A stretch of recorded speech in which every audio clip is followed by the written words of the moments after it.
We have the living area that I just walked out of. We have an open kitchen concept here. As I said earlier, my cleaner is here. She's in the midst of flipping the property. This room looks like it's ready. The beds are made up. It's a 3-bedroom, 2-bath property. This room, she's still working on. She's got to come back and put the sheets back on and finish her final touch-up cleaning. We have a nice large walk-in closet here, large bathroom, shower, double shower heads, and that type of thing. Welcome to the Property Power Play. I'm your host, Kito J Johnson, and it is right here that we empower you with the tools necessary to play the game of real estate and to win. I'm so excited today because I have my friend all the way from Houston, Texas here with us, Kierra Castleberry. Thank you for being here. Thank you for having me. I really want to give you a hug, but I don't know if I'm gonna mess up the shot and all that kind of stuff, but appreciate you being here so much. So we're gonna talk about short-term rentals, and Airbnb and all of those wonderful things that come with it. But I first want to talk about how I first found you on Clubhouse, and I stumbled into a room where you were speaking, and you absolutely blew my mind with the content you were providing, and I hired you as my coach to evaluate my listings, and the things that you put in place for me absolutely changed the trajectory of my personal short-term rental journey. And I'll say this right up front, anything that I've ever been involved with that you have done, you always over-deliver. And so thank you for just being the person that you are to so many people. So, sorry, it's hard for me to take compliments. I'm like, ooh, but thanks. So from your perspective, tell us who you are. My name is Kierra Castleberry. I go by Kierra Castle on the internet street. No, I go by Coach for the Host on the streets. Yes. I am an accountant by trade. Started with 2 Big 4 accounting firms and realized I didn't want to do accounting no more and didn't like the environment. And I really liked real estate when I got into it. I got started with just renting apartments from landlords and then listing those apartments on Airbnb with their permission. And if I hadn't gotten started with that, I would not be here today in this chair. Yeah. So, Yeah. that's So me. tell me just a little bit about Kierra, the accountant, before your entrepreneurial journey. How long did you do that? How long were you an accountant? Oh, wow. So I didn't do it for long. Okay. I think I quit right after the second one, not long.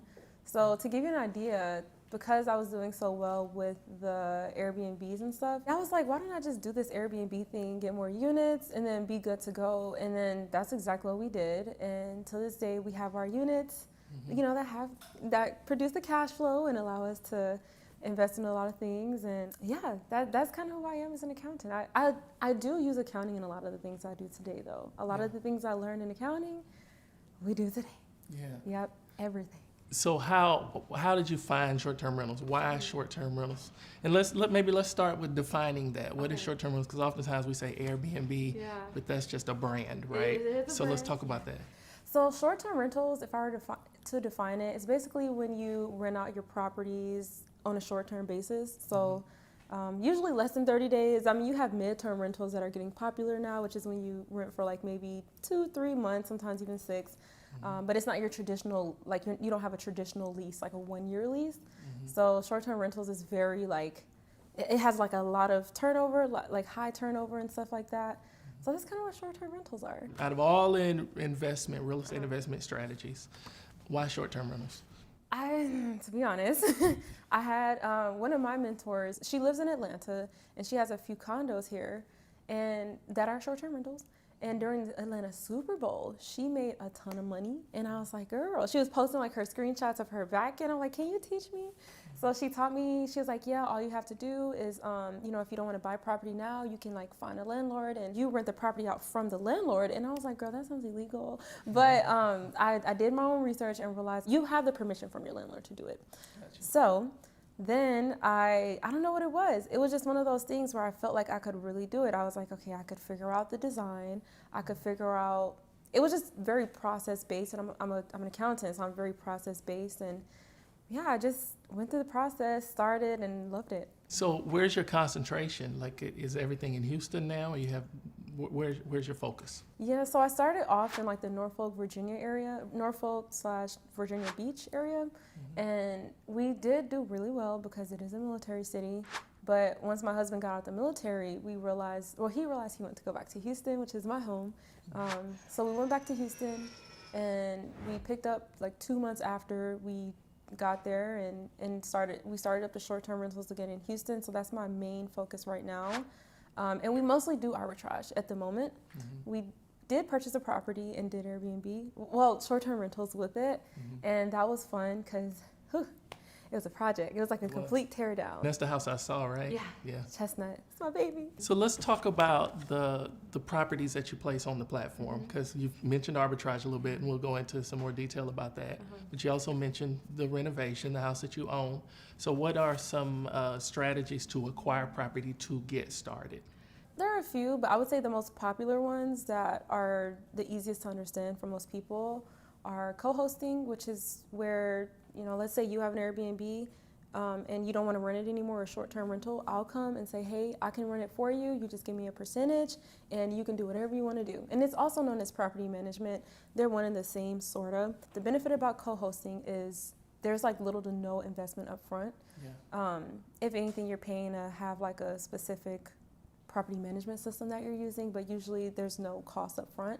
Then you have arbitrage, and with arbitrage, you're renting from a landlord, and you do have to furnish it yourself. You're in charge of the rent, the bills, all the things.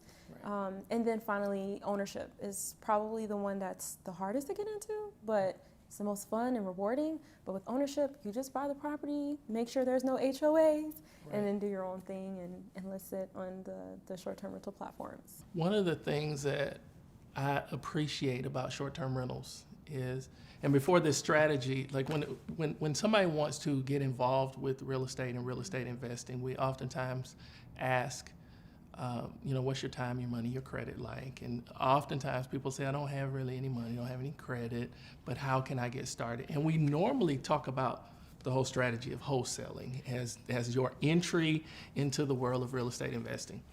And I kind of see short-term rentals as an opportunity that creates that as well, right? And you just alluded to that when you talked about co-hosting, right? You can jump into the short-term rental game and not necessarily have a lot of money or not necessarily have a lot of credit. And one of the ways is through co-hosting and through arbitrage. Yes. So let's talk about arbitrage. Okay. Tell me, what is that, and what does that mean for the STR industry? Oh, it has changed. I would say when I first started 4 years ago, arbitrage was really no one really knew much about it, but it's really just me coming to you and saying, hey, I see you have something for rent. Let me rent it out from you. I might pay you a few hundred extra. And really it's just up to you to say yes or no to me. And then I sign my lease. With the business, of course. Well, this is not legal advice, but with the business, of course, and you get your unit. So I'm the landlord. I have this property that I typically rent out. I'm looking for somebody to come rent it for 12 months, right? Say $1,500 a month. Okay. You're the short-term rental expert. So tell me what that conversation looks like. You come to me and say what? People have to realize that landlords, these are their babies. Like their properties are their babies. Like their rental properties, they put a lot into them. So you have to come at them gentle. And a lot of people, whenever they're trying to get landlords to, let them do short-term rentals, they always come and talk about their business and themselves. Like, hi, my name is Kierra. I run this business. I was wondering if you can't do that. It's annoying to the people. So what I always tell my students and clients to do is like, when you walk into the room or you're on the phone with that landlord, you need to just be like, treat them like a human. Like build the rapport. How you doing? Like let's laugh a little bit. Then ask some questions about the property to qualify, make sure it's the right property. And after you ask those questions, then you can move into first make sure your questions are related to whatever you're trying to do in a way. So for example, if you know that you want your guests to have a fitness center because you host trainers coming into town, then that's one of the questions you could ask, just so that they could show their expertise or whatever the case may be. That's if it's at an apartment complex. But I just come to you, and then eventually I get to the point, the question of, do you allow corporate leases? And a corporate lease is a business lease instead. If the person doesn't know what a corporate lease is, you explain it to them so they understand it. If they do, they say yes or no. But if they do say no, you have to figure out why they said no. Like, for example, if you've explained everything and they're like, I just don't know, I'm worried about the noise. Like, what if people are so loud, my neighbors might complain. Then you have to come up with an objection to show them why you're like able to do it. So I would say, okay, there's a company called Minute, and they have noise machines, and we can put in noise machines that measures the decibels in the unit.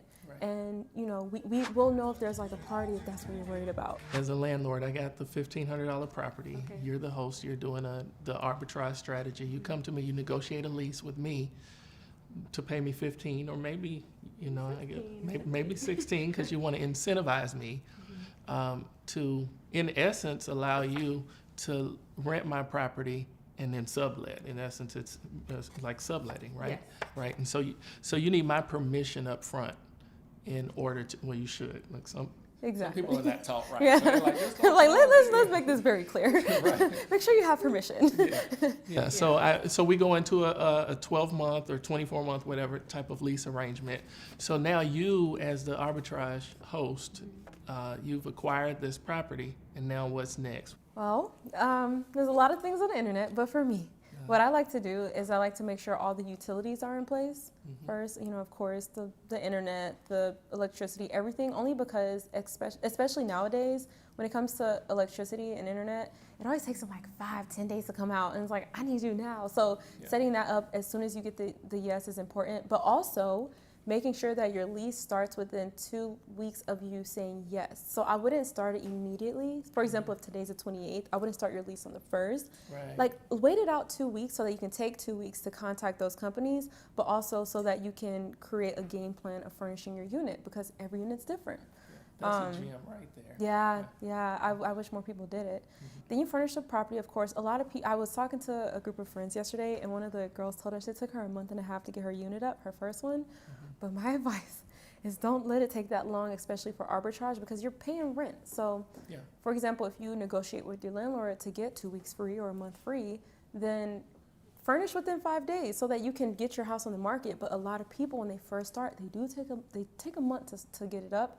Yeah. But quick little hack, you can go on the internet and like Angie's List, TaskRabbit, and you can use different sites to find people who will basically work for the full day. They'll work for a day for $200-$300, and you just let them know, hey, I have a bunch of furniture and boxes that I'm moving in. Can you go ahead and put the furniture together, mount the TVs, put the pictures up? I'll show you how it's supposed to look. And that can save you so much time, because usually what you're doing is, as the host, you're probably running around to this store to get these kind of nails, that store to get a drill, and you don't have time to sit down and build furniture. So it's just smarter to just have someone come in and help you build that furniture. Yeah, outsourcing, yeah. So we mentioned earlier that Airbnb is just a brand, right? People, we hear that all the time. Airbnb, I want to start an Airbnb business, but it's just a brand, right? Just a brand. So let's talk about the platforms. What other platforms, or what platforms do you leverage to attract guests for your short-term rentals? I am very different, and I have always only listed on Airbnb, ironically, and it's because I feel like I've just figured it out. I figured out the platform. I figured out the algorithm. I figured out what they want. But other platforms that people do list on are like Expedia, Booking.com, VRBO is a big one, HomeAway. Those are some pretty big ones. I'm using Airbnb to my advantage. So for example, you remember when Syria had like the whole thing going on and they were sending refugees because they pulled the troops out? Right. So Houston was one of the refugee cities. And a YMCA rep reached out to us, and she let us know that they were housing a family in one of our units. And instead of saying, oh, we're so happy to host you guys, I said, we're happy to host you guys, and I have some more units if y'all have any more refugees. Right. So I also create relationships when people are booking our properties. Another example is a well-known restaurant. Couple of them around the U.S., they have chefs that come into Houston all the time. And they come to us and they'll stay for 7 days here, 2 months there, and we just create relationships through Airbnb for marketing purposes. Gotcha. You gotta milk it. It's like it's like a lemon. Don't just take the lemon and look at it. You gotta milk it, squeeze it a little bit, and squeeze the lemon, which is Airbnb. You know, it's interesting because I hear different people say different things about, you develop a direct booking site and you can save so much money and it saves your guests in the long run. And I see that perspective. And of all the platforms, the only other platform I use is VRBO. And I intentionally set my prices higher on VRBO because right. If I get a VRBO booking, then that makes it worth it. Yes. But I do believe, and this is not a plug for Airbnb, but I do believe that Airbnb has it figured out. And because of brand recognition, the marketing dollars they put into just making people aware of who they are. I know people trash Airbnb a lot, but when you really look at it, the hosts ourselves, we pay a 3% fee to them. My husband and I are also Turo hosts, which is like the Airbnb for cars. But with Turo, we pay like 50% to them of what we make. So I'm not complaining. And yes, the guests, on the guest side, I think guests are at 14 to 16%. But at the same time, as long as you treat the platform correctly and follow the rules, you'll be fine. They'll protect you. I feel like I've always been protected on the app. There's a couple of scenarios where I wish they fought for me a little harder, but it happens. It's not my platform. It's so many different directions we could take this conversation in. But I do think it's very prudent. It would be prudent of us to talk about choosing areas and how important that is. So let's talk about that for a minute. Okay. How do you choose your areas, and how would you suggest that a new short-term rental investor choose an area? Okay, so when I first started Airbnb, I was a college student, and I was scared of putting a big investment like that up against. I've never made a real investment really, and I grew up in poverty, to be honest. So I was scared to lose that money that I had earned from working at one of the big 4 accounting firms. So what I did is I ended up saying, okay, how can I figure out if an area is going to be good? And I don't know what it was, but my analytical mind was like, you need to look up every zip code to see how everyone's doing. So I found AirDNA, which is a company that allows you to, it's a online software that aggregates all the data in the world really for Airbnb and VRBO. And I found it. I paid for my city, in Norfolk at the time, and I ended up just going down every zip code to see if I could analyze how are my neighbors doing? How much are they making? Are they getting booked? What are people saying in the reviews? Are they liking the areas? What are they saying? So then somehow, some way, I just ended up realizing that the zip code research is important. So for new people, I recommend they do what I did. Go on sites like AirDNA, which right now is the only one of its kind. There are others, but it's the biggest right now. And go through every zip code in your city to see how much you could make a night. Well, a night and how much you'll be occupied. People forget that part. It's not about making $300 a night. If you're at 1% occupancy for the month, you ain't even get booked. Right. Versus if your area is at $300 and you're at 100% occupancy, you could be making, what is that? That's $30,000? That's a lot. That's a lot of money. That's another gem, because people look, how much money can I make a night? But that percentage of the occupancy rate is amazing. So I chose to place a short-term rental unit here in this area because of its proximity to downtown. We are in the West End of Atlanta, and we are just minutes away from major attractions here in Atlanta, the Coca-Cola, the museum, and the list goes on and on and on. So it's a convenient area. And so it allowed me, I appreciate arbitrage, and I know a lot of people who do rental arbitrage, but I'm a buy and hold investor. And so I was able to purchase at a price point that made sense here and still be in great proximity to local attractions that guests are coming to be a part of. We have the living area that I just walked out of. We have an open kitchen concept here. As I said earlier, my cleaner is here. She's in the midst of flipping the property. This room looks like it's ready. The beds are made up. It's a 3-bedroom, 2-bath property.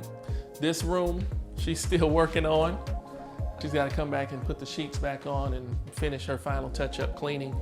We have a nice large walk-in closet here, large bathroom, shower, double shower heads, and that type of thing. This is one of the things I love about the design in this property. We chose to leave this wall that was here.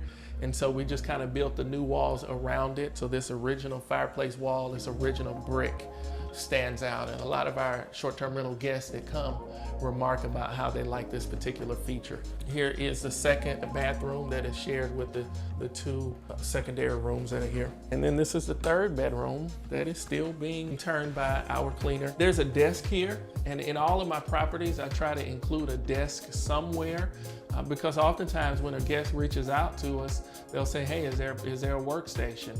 I said earlier, a lot of times people are now looking to come stay longer term and to do work remotely. So it's important in your properties to make sure that you have a nice space, a desk or some opportunity for a person to be able to sit down and take care of business if they need to. Let's talk about regulation and how important that is, because I've seen people jump in, invest all this money, and then realize you can't even do it in that area. You're like, ooh, So evicted. talk about regulation. Very controversial, but I personally feel like regulations are a good thing. I used to not think that. I was very green behind the ears when I first started, but I've realized now that having regulations is good. But a lot of people, like you said, get into it and they don't ask their landlord, or they have an HOA or a CA, like a COA, and they don't realize that although your neighbor said they're okay with Airbnb with that HOA and they're the president, they could change their mind next month and you will never be able to do Airbnb again, so you just lost your money. Right. So those are some things to look out for.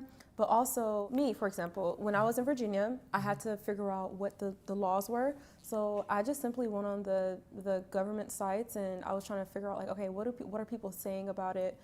What does the government say about it? I called city council just to make sure I was okay in the green. I was fine. Yeah. But like, people should just take that extra step to call your city council or hall council just to see what the rules are, so you're not shut down and fined thousands of dollars. So I'm on the board of an organization here in Atlanta called AMSTRA, the Atlanta Metro Short-Term Rental Alliance.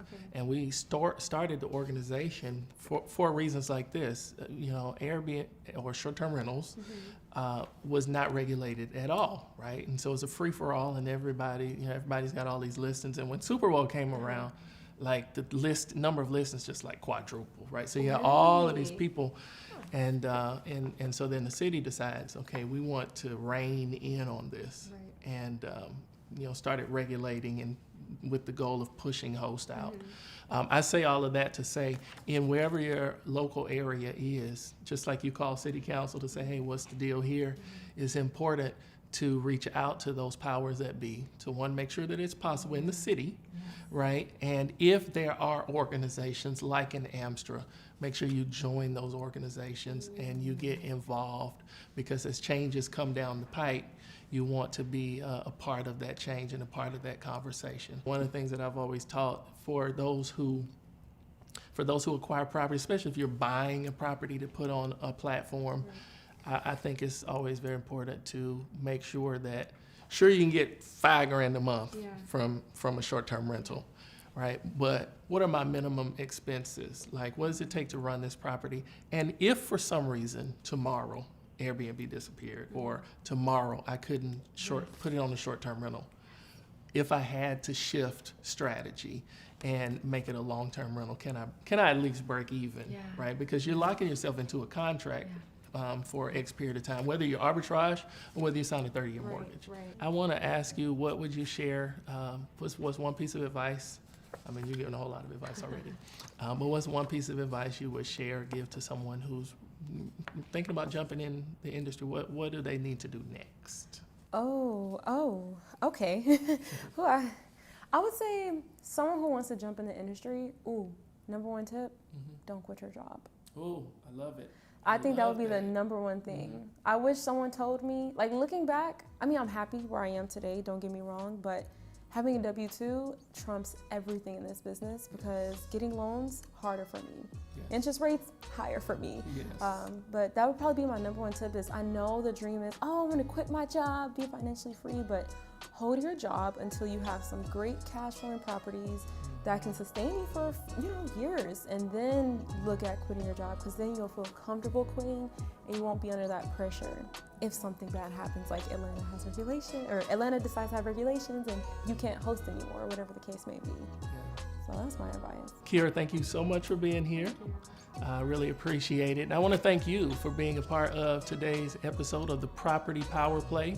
I'm your host, Kito J Johnson, and it's right here that we empower you with the tools necessary to play the game of real estate and win.